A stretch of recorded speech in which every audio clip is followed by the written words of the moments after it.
दुईटी bike मध्य मुहांमुही धक्का हेबा फଳରେ जनकर मृत्यु और अन्य 3 जन गुरुतर होई डाक्तरखाना रे भर्ती होइछंती। एपरी एक मर्मन्तुत सड़क दुर्घटना घटी बलांगीर जिल्लार बेलपड़ा थाना अंतर्गत जामखारी निकटरे। तबे मृत युवक जनक अन्य जने युवक सहित एक बाइक जुगे मुंड दहराड़ू मंडल को फेरुथिले।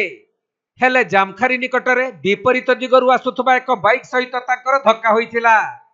फलरे घटनास्थल रे जो युवकंकर मृत्यु होइथिला से हेउछंती बेलपड़ा थाना कटापालीर विश्वामित्र परुआ। आउ 3 जन गुरुतर को बेलपड़ा डाक्तरखाना रे भर्ती करी चिकित्सा चलिथिबा बेले बेलपड़ा पुलिस पहुंची अधिक तदंत करिसंती।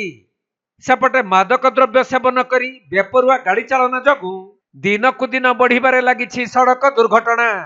आज काण हला एटा हमर पुत्रा पिलाटा एक्सीडेंट हला।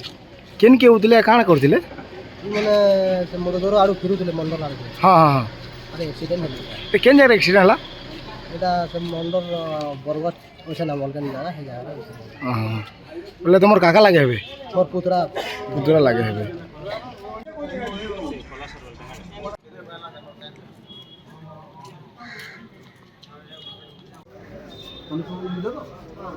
Balangir जिल्लारू Pazhassi बरिहांक report Konark live.